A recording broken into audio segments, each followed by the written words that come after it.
I'm at a customer's house, and this is a very unique house here. The radio waves from the towers is almost zero. It's one of the best houses I've ever been in this area, part of the St. Louis area, northern part of St. Louis, going into Illinois. And I'm going to kind of go over my setup here. This is called an oscilloscope, right here. And what this is a ubiquitous filter Graham Setzer invented about many years ago. And what he did by setting this up, I separate. This is your 60 hertz cycle here, which is a natural frequency. It's in all of our wiring, alternating current. So from that wall, we have a shedding about 69 feet from the wall, coming off the wiring. And in that 69 feet is what this energy here is. See this yellow stuff here? That's the dirty power that I can see. And this is a spectrum view, picoscope spectrum view. And this is the frequencies that are in that. So just because it's a big blob, I know that, yeah, you have all this chaotic energy coming in. I got to know what frequencies they are. I can see them here. These are bubbles. Those are main frequencies. This is like 15 kilohertz, 30 kilohertz. Okay, you got 50 kilohertz. You have almost 70 kilohertz. So what this is here, we have a 655 or 660 GS units, which is anything above 50 is not building biology safe. If I've been asked, what is that?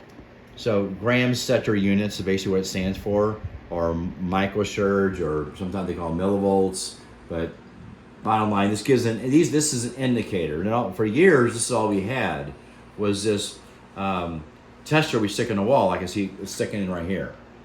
But now I got more advanced instruments. But the problem with the more advanced instruments is they cost more money, and you have to know how to use them. You have to take care of them.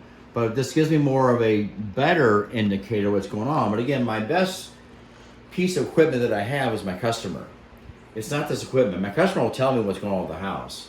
But this actually just shows me, okay, it confirms what the customer's actually telling me, or these are indicators. So what this tells me here is you have a ton of power being generated going from AC to DC current because of the inverter that the solar is using. It's picking up the energy, and it's generating DC current from the actual solar panels.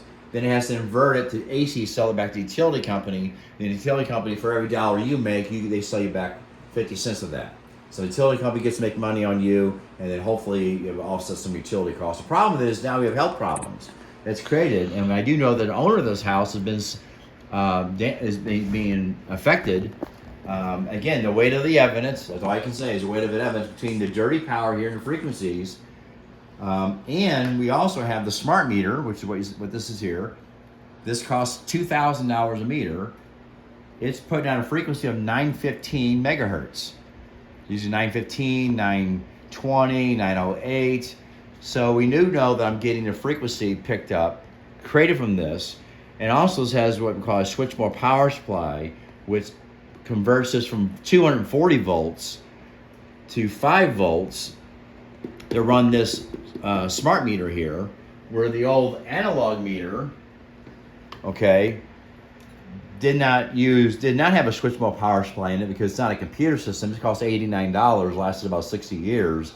And these dials would turn, because as the 240 volts go inside here, the alternating current or the ED current that it creates would make these dials turn, and it would pick up the amperage and convert the amperage to kilowatt hours.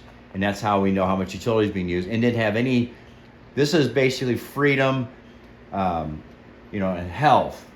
And there's no effects in your biology created from this actual meter here called an analog meter. The smart meter, because it's putting out a 915 megahertz, and even the FCC confirms with me that is a pollution generated frequency at the blood-brain barrier frequency. This should only be going off about 4 times a day.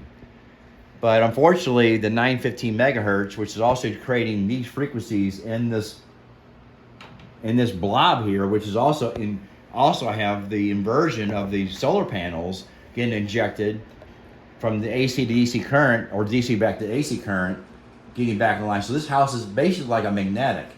It's basically an antenna, and because we have this on it, it's causing disturbances from the switchable power supply and injects the dirty power back in line, which I see it right here. This is from the switch, from this. These are the frequencies, and this is why people are getting sick.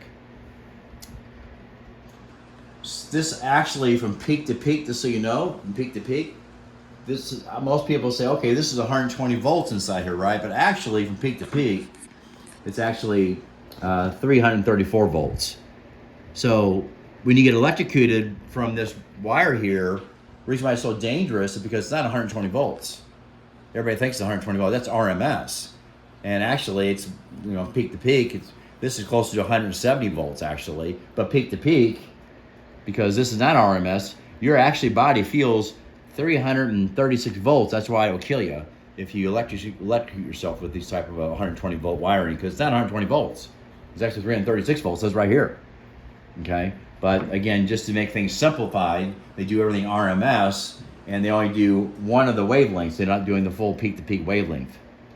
All right, I hope that helped out quite a bit. Now we do have filters that we can actually plug in. Is the camera still on?